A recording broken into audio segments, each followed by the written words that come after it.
as melhores reações do GP da Hungria de 2025. E como sempre, a Hungria entregou entretenimento, entregou uma corridaça.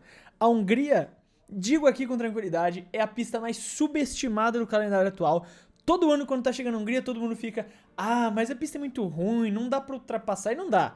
Realmente não dá pra ultrapassar na Hungria, é uma pista muito chata pra você fazer ultrapassagem, muito difícil, mas eu não sei o que acontece lá, sempre tem corrida boa, sempre acontece alguma coisa pra ter corrida boa, e 2025 não foi diferente. Corridaça que a gente teve nesse GP da Hungria, muito boa, guerra de estratégia, a cagada de estratégia também ao mesmo tempo, Bortoleto pontuando, o Alonso segurando meio mundo, foi uma baita numa corrida, tô muito feliz, tô muito ansioso pra falar nesse vídeo aqui sobre os vários tópicos que tem pra conversar dessa corrida. Então, sem mais enrolação, bora ver as melhores reações que vocês enviaram aqui para o GP da Hungria de 2025, que vocês enviaram no Discord do Clube da F1 ou na aba de comunidades aqui do canal no YouTube também. Então, bora lá. E antes da gente falar da corrida propriamente dito, trago para vocês a reação aqui do Samuska Lino. Venci a F3 no meu ano de estreia, estou orgulhoso, filho. Isso porque 3h30 da manhã, e eu acordei, estava lá, nosso Rafa Câmara foi campeão da F3 no ano de estreia na categoria. No primeiro ano ali, piloto da Trident foi campeão com uma corrida de antecedência. Ele não foi só campeão, ele foi campeão com uma corrida de antecedência na Fórmula 3. De forma totalmente dominante, vencendo essa etapa, fazendo 5 pole positions. É provavelmente, pelo menos do Fórmula 3 como Fórmula 3, da F3 como Fórmula 3, é o campeão mais dominante da história nesse sentido. 5 pole positions na F3, isso é insano. E ele é o primeiro campeão com uma rodada de antecedência desde o George Russell na época ainda GP3 em 2017. Então, que temporada do Rafa Câmara, temporada absurda, grande temporada do Rafa, e vai pra Fórmula 2 ano que vem, muito provavelmente correndo pela Invicta, e seguindo o mesmo caminho do Bortoleto, que correu na Trident, foi campeão no ano de estreia, foi no ano seguinte pra Invicta, e se você quer ser campeão da F2, você tem que correr na Invicta, que é a melhor equipe hoje da F2. Então, provavelmente, ele vai pra F2 correndo pela Invicta, e vem com boas chances pra tentar disputar e ser campeão da F2, já é piloto da Academia Ferrari também. Então tem um futuro brilhante aí pro nosso Rafa Câmara, parabéns pelo título, mais um brasileiro aí, a Brazilian Storm, como disse o Fernando, nas categorias de base da F1. Agora falando da corrida de fato, eu vou trazer aqui a reação do Ed Verstappista. Orem, gente, orem por mim, eu tô sofrendo muito e, meu Deus do céu. Meu Deus do céu. Cara, realmente foi um final de semana deplorável do Hamilton, numa pista que ele costuma gostar muito também. Ele costuma ir bem, ele nunca caiu no Q2 ou no Q1 que seja, em um Hungaroring na carreira dele. Foi a primeira vez que isso aconteceu. E realmente o final de semana deplorável. E cara, eu criticava o Norris quando o Norris ficava com aquele papinho no começo da temporada. Eu sou muito ruim, eu sou um merda, eu sou um lixo. E cara, o Hamilton nesse final de semana fez a mesma coisa depois dessa classificação. Eu sou inútil, né? O problema sou eu, o outro carro tá na pole. Eu não acho esse tipo de fala legal, eu não acho esse tipo de fala boa de diversas formas. Até numa questão de figura pública, porque não é legal uma figura pública numa fase ruim falar essas coisas, mas eu entendo a frustração. Mas eu não acho legal nem pro lado do atleta, é a mesma coisa do Lando Norris. Cara, o seu primeiro adversário é sempre sua cabeça.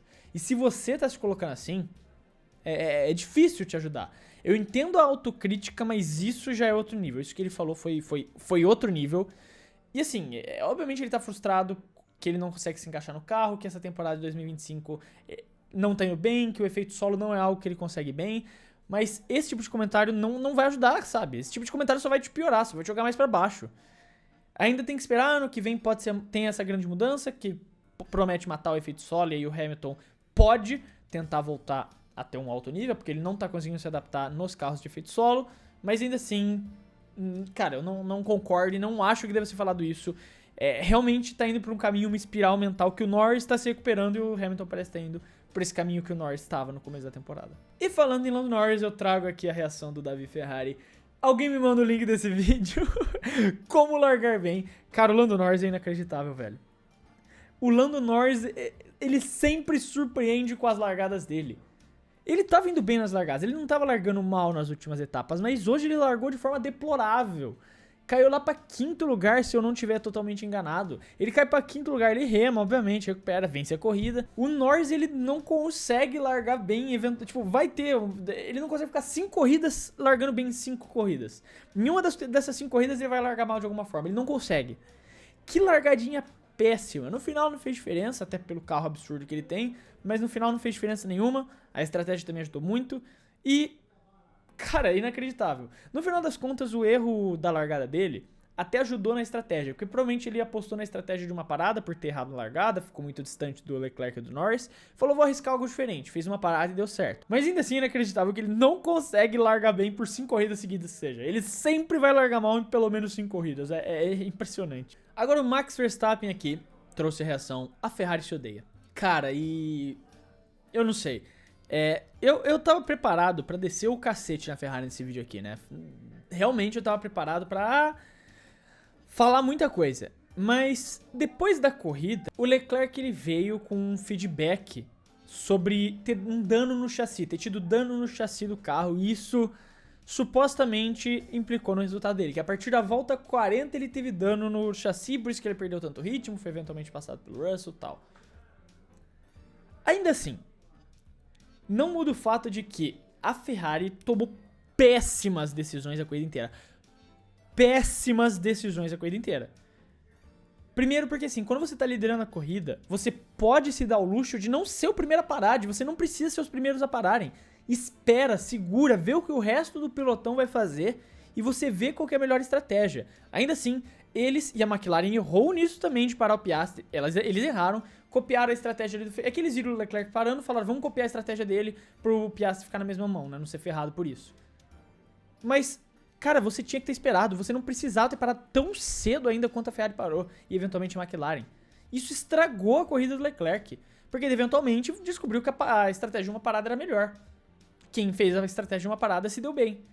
E eles fizeram uma estratégia terrível de parar cedo, e eventualmente o pneu desgastou muito rápido. Cara, não foi uma boa... por que vocês não esperaram o resto das pessoas pararem pra você avaliar o resultado? Aí no final, o Leclerc puto e esse possível dano foi sendo engolido por todo mundo. E ele, pé da vida, né, entrou lá, né, como o Vini trouxe aqui, rádio do Leclerc. Eu não quero brigar, ok. Só achei engraçado que... e ele soltou a bíblia lá no rádio da Ferrari. Ele soltou uma bíblia no rádio da Ferrari. No rádio da Ferrari, né, tá certo, não tá errado. Mano, nossa, mas ele ficou puto com todo mundo. E é óbvio que vai chegar nos boxes, aí vai ter a discussão, mas o Fred vai, tipo, botar ele na linha ali, claro, é o chefe dele. Mas, bicho, eu não tiro a razão do Leclerc. Ele tinha ritmo, ele tava bem. Tem esse suposto dano no chassi a partir da volta 40, beleza, a gente não sabe como seria, mesmo se tivesse feito a estratégia boa. Mas é inacreditável como ferram sempre com ele. Ele não tinha o melhor carro. E ele nunca teve o melhor carro, ele nunca tem o melhor carro. Talvez ele em 2019, naquelas corridas que ele vence Spa Monza, ele tinha o melhor carro. Mas ele nunca tem o melhor carro. O Leclerc nunca tem o melhor carro. E ele ainda assim tem 27 poles e 8 vitórias. E eu não acho que a culpa seja totalmente dele. Tem muito mais mão da Ferrari nisso. E até, tipo, como o Gabriel Senna trouxe aqui, o Leclerc hoje, depois de largar da pole e perder e chegar em quarto. Tipo, os flashbacks batendo na cabeça, porque é sempre a mesma história, velho. A Ferrari encontra maneiras de destruir a corrida do Charles de todas as formas possíveis. É um bagulho que acompanha eles, faz parte do... cara, eu tô ficando puto com a Ferrari, eu nem sou ferrarista, velho. É que é um bagulho que me incomoda ver, mano. Tipo, o Leclerc não é a primeira, não é a segunda, não é a terceira, não é a quarta, não é a quinta, mano, é a 40ª vez que ferram o Leclerc de uma forma bizonha na corrida. E eventualmente ele poderia não ganhar, mesmo se tivesse feito a estratégia ideal de uma parada por conta desse suposto dano no chassi, beleza. Mas aí é algo que estava fora do controle de todo mundo. Agora a estratégia não estava fora do controle de todo mundo. E cara, esse meme não deixa de ser verdade aqui do ferrarista mentalmente acabado. Quem essa conta está fingindo ser? Uma equipe de Fórmula 1. Desde 2008 a Ferrari finge ser uma equipe de Fórmula 1. Desde 2008 a Ferrari não é mais uma equipe de Fórmula 1. Eles não conseguem mais fazer nada direito. Toda vez que eles têm chance de ser campeão, parece que dá algum erro. 2018 e 2017 lá deu tudo errado nas temporadas. 2012 não tiveram chance de ser campeão, né? Mas vocês estão entendendo o ponto, cara. 2022. A Ferrari é inacreditável. Eu achava que o Leclerc... é que o Leclerc ele tem um contrato muito longo, até 2029. Mas eu não julgaria ele se ele tentar forçar uma saída da Ferrari antes disso agora, de verdade. O momento ficou muito tenso, né? Ficou muito tenso essa parte do vídeo. Vamos voltar a falar de coisa boa, vamos falar de Luke Scholar aqui. O Sudário mandou aqui pra gente, as duas Aston Martin tiveram uma ótima corrida hoje, destaque para Alonso. Isso é verdade. grande corrida das Aston Martins, do Stroll, né? Fez uma boa corrida, tem que ser dito. O Stroll fez uma grande corrida para terminar na zona de pontuação, mas Fernando Alonso, eu tô botando a imagem na tela, do crime que o Fernando Alonso cometeu nessa corrida. Fernando Alonso segurou Deus e o mundo. Sabe aquele negócio, se você não consegue até as montanhas, mova elas, é alguma coisa assim, nem lembro mais o ditado. O Fernando Alonso, ele segurou a montanha, ele não deixou a montanha se mover de jeito. Se você não consegue até as montanhas, faça elas virem até você. O Fernando Alonso segurou a montanha pra ela não sair do lugar mesmo. Ele foi inacreditável, cara. Mano, essa imagem é inacreditável, o que o Alonso fez nessa corrida. Ele segurou, ele foi o Liam Lawson no GP de Mônaco lá, segurando todo mundo. Ele bagunçou o grid pra nós, ele trouxe o entretenimento. Porque isso que ele fez também fez com que o Verstappen ficasse preso no meio do pelotão, a gente vai falar mais pra frente. Mas o Alonso, cara, exatamente, chego na corrida, destruo a corrida de todo mundo, garanto o meu P5 ali. Acabou, Fernando Alonso. E existem algumas certezas que nós temos na vida, né? A primeira delas é a morte, a segunda é de que nós vamos ter que pagar imposto, e a terceira é o que o Kevin Braga trouxe aqui. Berman largando em 11º e o Ocon largando da GP2, não importa, o Ocon vai terminar na frente. Não importa o que aconteça. Não importa a situação, não importa a pista, não importa o contexto, não importa nada. O Berman vai largar na frente do Ocon e o Ocon vai terminar a corrida na frente do Berman. Toda vez, é o mesmo cenário. É a mesma coisa. Toda santa corrida a gente vê o mesmo roteiro. A gente vê a mesma coisa. E querem me falar que Fórmula 1 não é scriptada, que não tem roteiro. Que não tem ali o roteirinho. Toda vez. E os roteiristas esquecem da Haas ali. Eles esquecem. Quem a gente vai fazer com a Haas? Ah, mano, a gente não pensou, né? A corrida já tá chegando. Bota o Ocon terminando na frente ali de novo. É isso. O roteiro é sempre o mesmo. Berman larga na frente, vai bem, se classifica, chega até num Q3 vez ou outra. Acaba a corrida, Berman abandonando, Ocon nos pontos. O Ocon não pontuou agora, mas vocês entenderam. É sempre a mesma coisa. Agora, se a McLaren fez uma dobradinha, outra equipe que também fez a dobradinha, como o Matheus Menei trouxe aqui, dobradinha da Alpine, 18º e 19º. Uma das piores corridas da equipe francesa. Cara, esse final de semana foi deplorável da Alpine mesmo, hein? Que negocinho complicado. O Gasly não conseguiu fazer esse carro andar porque o bagulho não tá funcionando mesmo. O Gasly que vai fazer uma grande temporada não conseguiu fazer esse carro andar. É porque o bagulho não tava fácil mesmo. E o Colapinto também teve uma boa classificação, largou bem e foi lá pro fundo de novo. Fez uma corrida péssima mais uma vez. E a Alpine também não ajudou, vamos ser justos. Aqui a Alpine não ajudou, teve uma parada lá com o Colapinto no meio da corrida de... Quanto tempo foi? Foi de 7 segundos a parada do Colapinto. Cara, mas aqui acabou, né? It's over pro Betinha já, o Colapinto não vai aguentar mais.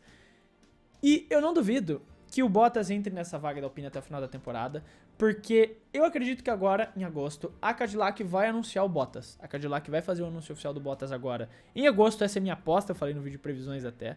Eu acredito que isso vai acontecer. E eu não duvido nada deles fazerem esse empréstimozinho pra Alpine, pra ele já ir pegando ritmo de novo. Pra ele já se acostumando, já pegando ritmo, já voltando a pilotar ali até o final da temporada na Alpine e chegar, né, sharp, afiado pra próxima temporada. Mas acabou pro Colapinto, eu não acho que tem salvação mais pro Franco. Agora, uma discussão que eu queria trazer pra vocês, e é algo que eu já falei em outro vídeo que falaram, e eu vou, não desse jeito, acho que tem gente que ainda não entende totalmente o trabalho de um chefe de equipe. Daí o Josão Colorado trouxe esse comentário aqui. Será que foi certo a Red Bull demitir o Christian Horner, mesmo com um novo chefe de equipe? Os resultados parecem estar piores, com o Max não conseguindo nenhuma P5. Gente, um chefe de equipe, ele não vai conseguir mudar nada em 2 corridas. Absolutamente nada. Tipo, eu não tô brincando, ele não vai mudar nada em 2 corridas. Nada. Não tem o que ele mudar em 2 corridas. No máximo, equipe. Mudar, demitir alguém, contratar alguém, que seja. Do carro, ele não vai mudar absolutamente nada em 2 corridas. É impossível ele fazer isso. Porque qualquer atualização que a Red Bull tivesse produzindo e fosse trazer pro carro, foi o Christian Horner que autorizou, foi o Christian Horner que chefiou o projeto. Então, tipo assim, é impossível que o Laurent Mekies pudesse fazer qualquer coisa nessas 2 corridas. Esse carro que a gente está vendo entrar na pista não tem nada dele, absolutamente nada. É impossível que ele tivesse feito qualquer mudança. A partir das férias de agosto, talvez a gente comece a ver algumas coisas dele. A partir da próxima etapa. O que eu ainda acho muito difícil. Mas a gente já pode ver a partir da próxima etapa na Itália. Mas eu não duvido que ele já tenha jogado fora também em 2025 e focado no carro de 2026. Para que as ideias dele entrem no próximo ano já. Esquece esse ano. Não tem porque ficar trazendo atualização para uma temporada que já virou um lixo para Red Bull. Até em futebol isso é errado. Mas Em futebol faz mais sentido a cobrança, porque você já consegue mudar o sistema tático, já consegue implementar suas ideias. Na Red Bull, na Fórmula 1, não funciona desse jeito. O chefe de equipe não consegue mexer no carro, ele não botou peça nova, ele não alterou nada. É o mesmo carro que a gente tá vendo desde ainda... Quer dizer, não chegaram atualizações, mas atualizações chefiadas pelo Christian Horner ainda antes, entendeu? Então, o Lauren McKay não fez nada. E até o final dessa temporada eu acho um erro culpar ele por qualquer coisa, porque é muito difícil que ele mexa em alguma coisa na Red Bull nessa temporada ainda. Mas um fato é que o Verstappen tava no modo loucaço, né? O Verstappen... Cara, o Verstappen puto é um dos grandes entretenimentos que existem na Fórmula 1 hoje. Porque quando ele tá puto, porque a corrida dele tá dando tudo errado, ele fica louco. Ele fica louco, velho. Ele começa a inventar ultrapassagem que não existe. Cara, o Kevin falou uma coisa na live do que pode esse e eu concordo 100%. Ele talvez seja o piloto mais psicopata da história da Fórmula 1, considerando pilotos bons. Psicopatas a gente teve bons candidatos. E o Gigi, Pastor Maldonado, De Cesaris. Mas de pilotos bons, ele é o mais psicopata que a gente teve na história da Fórmula 1. Porque quando ele tá louco mesmo, o cara inventa ultrapassagem que não existe. Ele lança o carro onde não tem onde lançar. Ele sai jogando pra cima. Teve o toque com o Hamilton que... né, foi desnecessário, mas não tem que punir também, não tem nada pra punir ali. Cara, ele fica louco. Ele começa a inventar ultrapassagem que não existe, ele vai passando todo mundo costurando o pelotão. E no final ele até ficou puto que não conseguiu passar o Lawson. Mas, mano, ele fica louco e é entretenimento puro. O Verstappen, quando tá puto, é entretenimento puro. Ele fica louco, ultrapassando todo mundo. E foi uma das grandes histórias dessa corrida, graças também ao Alonso ter segurado todo mundo e permitiu ali que ele saísse rasgando, costurando o grid inteiro. Sensacional. Agora, se ele ficou puto, alguém que ficou feliz definitivamente, como trouxe o Tuturuco, foi o George Russell. Vou lá quieto, pego um pódio quieto e vou embora. Simplesmente George Russell. Cara, eu mantenho o meu ponto, eu mantenho o meu argumento. Se a Mercedes tivesse carro no nível McLaren, o Russell, eu até afirmo aqui, o Russell seria líder do Mundial. Se a Mercedes tivesse carro nível McLaren, hoje o Russell seria nível mundial. Porque o trabalho que ele vem fazendo com essa Mercedes é absurdo. Muitas vezes essa Mercedes, cara, ninguém nem sabe como ela tá lá. O Russell tá entregando esse resultado. Vem sendo uma temporada de manual. Ah, Mercedes só tem uma vitória, tem alguns pódios. Beleza, porque a Mercedes não tem carro pra isso. A Mercedes não tem carro. A Mercedes não tem carro. E o cara vai lá e entrega pódio atrás de pódio, venceu uma corrida, tudo bem que no Canadá a Mercedes estava muito bem, mas ainda assim, ele vai lá e entrega resultado corrida atrás de corrida, ele vai muito bem em todas as corridas. Isso porque, velho, o Russell, ele vai fazendo um aura farming, entendeu? Ele vai farmando aura. Toda corrida ele vai farmando um pouquinho de aura. Ó, a Mercedes não era pra estar ali, mas ele terminou em quarto. A Mercedes não era pra estar ali, mas ele terminou em quinto. E ele vai juntando a barrinha de aura dele pra depois, como o Koebara aqui disse, Koe-B8R, na verdade, Russell lembrou de usar a sua carta armadilha de teleporte pro terceiro lugar de novo, brotou mais uma vez. Ele vai farmando, né, a aura dele, ele vai acumulando. Quando ele atinge a barrinha máxima, ele pega a cartinha armadilha dele e joga, a cartinha pódio. Ele vai acumulando, quando atinge a pontuação máxima, ele joga ela e pódio. Spawna, aparece no pódio, do nada. George Russell pra pegar a posição assim do nada, é impressionante, cara. É aquela frase famosa assim, cara, você pode ter sorte na Fórmula 1, beleza, mas se você for bom, a sua sorte aumenta. E existe um motivo pra ele sempre do nada pegar pódio. Sempre do nada, que nem a Áustria, caiu uma vitória no colo dele lá, sabe? Existe um motivo. Sorte acontece com todo mundo uma vez ou outra. Pierre Gasly ganhando em Monza, Ocon ganhando na Hungria. Sorte acontece com todo mundo. Agora, sorte repetidamente, aí é porque você maximizou a sua chance de ser sortudo. Ou seja, você tá sendo bom. E é isso. E eu só quero deixar um ponto que, apesar das minhas previsões terem dadas, que frase é essa?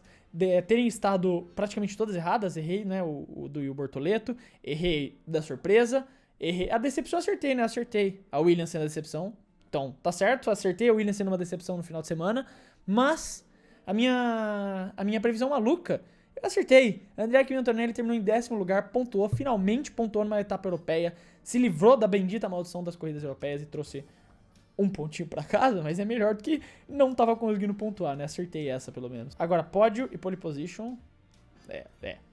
Mas assim, como eu tava falando mais cedo da Aston Martin, elas largaram coladas uma na outra e estavam com um carro bom. E tinha essa expectativa de que os dois poderiam terminar colados ali, né? Alonso em quinto e Stroll em sexto. Mas aí, meus amigos, como trouxe aqui o Samu Scalino, segundo o meme dele aqui, Aston Martin achando que ia fazer P5, P6, Pontoleto, deixei. Que corrida. Que corrida de Gabriel Pontoleto. Cadê o pessoal que ficava, mas cadê o Gabriel Bortolento? Olha o Gabriel Bortolento aí. Inclusive, Inclusive, ó, vou até trazer o meme feito pelo Kevin Nicholas aqui. Cadê? Cadê o gráfico de novatos que tá desaparecido desde o GP da Grã-Bretanha? Cadê o gráfico de novatos agora que o Bortoleto tá indo bem? Suspeito, né? O Berman mal e o Antonelli mal não tem gráfico de novatos na tela.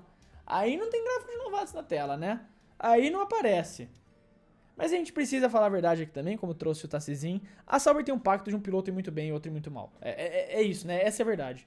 É proibido os dois pilotos irem bem. É proibido. É realmente proibido. Eu acho que o Jonathan Whitley, ele fez esse pacto, né, com a FIA pra poder manipular o carro e adulterar ele completamente. E ele falou, ó, mas pra gente ser justo, então, o carro tá adulterado, cada corrida a gente bota em um. A gente botou a primeira metade da temporada, na verdade, no Hülkenberg. Segunda metade, o do Gabriel, o carro adulterado, beleza? FIA, tudo certo. Aí um carro vai mal, outro vai bem. É a regra. Aí vai todo mundo bem. Mas, cara, que corridaça do Gabriel. Que corridaço. O Gabriel foi absurdo. O Gabriel foi realmente muito bem nessa corrida. E ele parece finalmente estar, tipo, se entendendo com o carro, conseguindo entregar, maximizar os resultados. Ele foi muito sólido. Depois que o Alonso disparou dele, ele não deu chance pro Stroll, pra qualquer um atrás dele chegar nele. Ele foi realmente rápido. Ele tava muito bem. Ele conseguiu, por uma boa parte da corrida, se defender do Verstappen. Ele se defendeu muito bem do Verstappen, que tava loucaço jogando o carro pra todo mundo. E o Verstappen tentou jogar o carro pra cima do Bortoleto, mas ele defendeu bem. Foi uma grande prova do Gabriel. E como eu trouxe aqui o Guilherme Oliveira, a soberba e a arrogância está de volta. Ô, glória, não aguentava mais fingir humildade. Exatamente, aquela primeira metade da temporada de adaptação, de entender, de se aproximar, enquanto o Hülkenberg fazia grandes pontos e ficar, não, realmente, o Hülkenberg é um ótimo piloto, eu tô no meu ano de adaptação, tô aprendendo. Acabou. Chega de fingir humildade, Gabriel. Acabou, não. Acabou a humildade. Eu sou foda. Aquele velho ali. Não, brincadeira, o Hülkenberg é foda. Mas aquele velho ali não pontua. Eu, P6, nas costas, pra cima da Sauber aqui. Eu, o Gabriel Bortoleto. Eu não sou o Gabriel, mas eu tô imitando a fala dele, que ele não falou.